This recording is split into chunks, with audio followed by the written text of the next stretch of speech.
안녕하십니까. 예비역 해군대위 아싸참슬입니다. 이번 영상은 해군의 특별한 문화에 대해 5가지 정도를 추려서 타군이 바라봤을 때 신기할 만한 생소한 순위별로 설명을 드리고자 합니다. 해군은 함정이라는 플랫폼에서 생활하기 때문에 유독 타군에 비해서 이 생소한 문화가 많은데요. 전역하고 친구들하고 소주 한잔 할 때 또 군대 이야기 하다 보면은 대부분이 육군 출신이라서 육군 이야기만 하잖아요. 해군 이야기 하면은 육해공군 중에 해군이 워낙 소수다 보니까 공감도 잘 안 되고, 갑판에서 쇼핑해 봤냐, 항해 중 바닷물 쳐맞아 봤냐, 이러면은 천리행군 해봤냐, 물개는 조용히 해라, 이런 소리나 하고 어디 이런 땅 농담입니다. 모든 육해공 군인분들 존경합니다. 화이팅! 어쨌든 먼저 5위입니다. 해군은 속력과 거리의 단위를 육지에서 사용하는 단위와는 다른 해상에서 사용하는 단위가 따로 있는데요. 거리 단위는 우리가 일반적으로 사용하는 킬로미터가 아닌 마일을 사용합니다. 이 마일도 육상 마일은 1마일에 1609m지만 해상 마일은 1852m입니다. 육상 마일은 고대 로마로부터 사용했던 행군 단위로 2000보에 해당하는 밀레파슘에서 유래됐다고 알려져 있습니다. 즉 2000보를 걸었을 때 평균적으로 한 1609m 정도가 나왔다고 합니다. 그래서 육상 마일은 1609m가 되는 것이죠. 반면 해상 마일은 이에 비해 조금 더 과학적인 유래가 있다고 하는데, 지구가 이렇게 둥글기 때문에 옛날 그리스 과학자 에라토스테네스가 지구 둘레 약 4만 킬로를 남북선을 기준으로 360등분을 하고 이를 다시 60등분을 하면 1852m가 나온다고 합니다.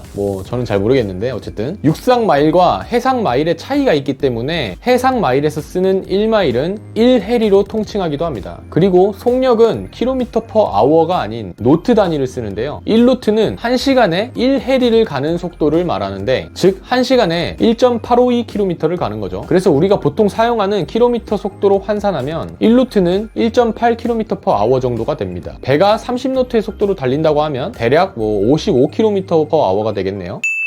다음은 4위입니다. 해군 장병들의 복장과 이 머리를 보면 머리도 육군에 비하면 굉장히 긴 편이고, 나팔바지와 빵모자, 또 넥타이, 치장깃 등 특이한 게 많은데요. 세일러문을 연상시켜서 세일러복이라고도 하던데 그 세일러가 그 세일러겠죠? 이것도 유래가 다 있다고 합니다. 수병들의 나팔바지는 옛날 목선 시대 때부터 갑판 위에서 이 청소를 하거나 작업을 할 때 물에 젖지 않도록 바지를 쉽게 걷어 올릴 수 있게 고안된 것이고, 이 하얀색 둥근 모자는 빵모자라고 보통 하는데 생존을 위한 목적이었다고 해요. 함정에 이렇게 물이 들어오는 위급한 상황에 물을 함정 밖으로 이렇게 퍼내거나 물이 부족할 때 빗물을 이렇게 받기 위한 용도였다고 합니다. 지금은 21세기니까 이제 물은 정수기에서 먹읍시다.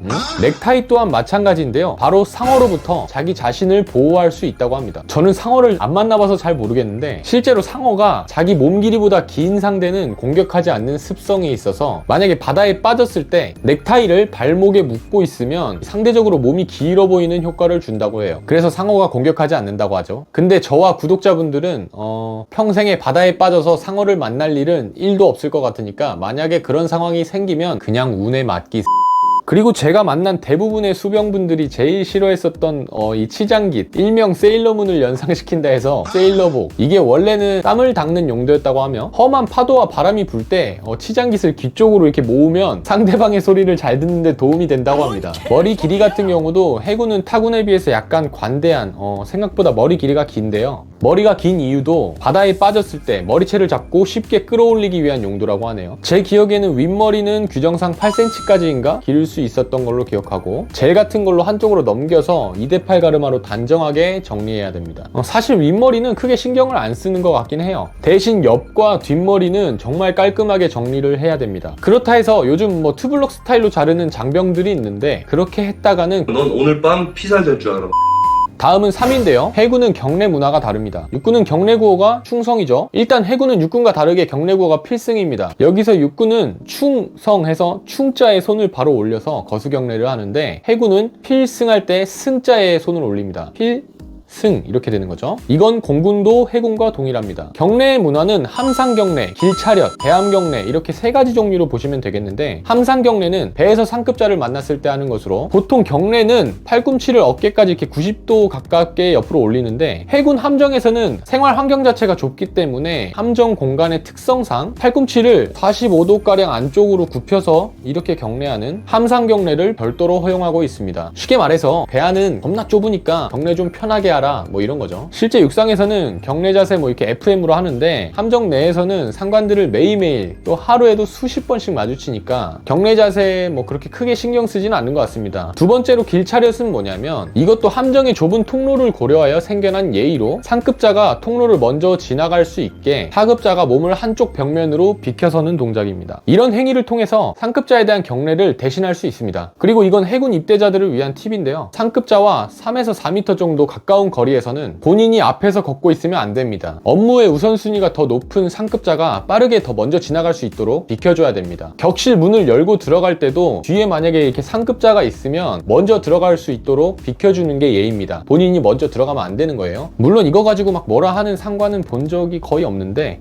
아무튼 하다 보면 저절로 몸에 배이게 돼요. 그리고 함장님이 지나가면 도열해서 총원 차렷 필승 하고 경례도 합니다. 세 번째는 대함경례인데요. 바다에서 아군 함정을 만났을 때 이루어집니다. 갑판에 모두 배치를 붙어서 방송 구호에 따라 대함경례를 하는데 후임 함장이 선임 함장의 배에다가 경례를 하고 선임 함장의 배에서 담례차 경례를 받아줍니다. 이때 경례와 동시에 양 함정 간 이 발광 신호를 주고받는 경우도 있는데 보통 함장님 수고하십니다 또는 안전항해를 기원합니다 라는 의미를 담고 있습니다. 해군으로 입대해서 첫 대함경례할 때 좀 많이 막 설레고 가슴이 웅장해지는 느낌을 받은 적이 있는데 솔직히 나중 가면 조금 짜증나기도 합니다. 이게 함장님들 기수로 따져서 경례를 하다 보니까 저 멀리서 다른 함정이 이렇게 보이면 함장님이 물어보기 전에 빨리 확인을 해야 됩니다. 군함마다 이 한머리에 써있는 번호가 있는데 이걸로 무슨 배인지 빨리 판단하고 함장은 누구인지 몇 기인지 우리 배가 후배 기수인지 선배 기수인지 빨리 판단해서 대함경례 권고를 해야 됩니다. 근데 만약 본인이 제일 작은 참수리 고속정을 타고 있다면 그냥 닥치고 우리보다 큰 배 보일 때마다 경례 때리면 됩니다. 난 참수리가 너무 좋아.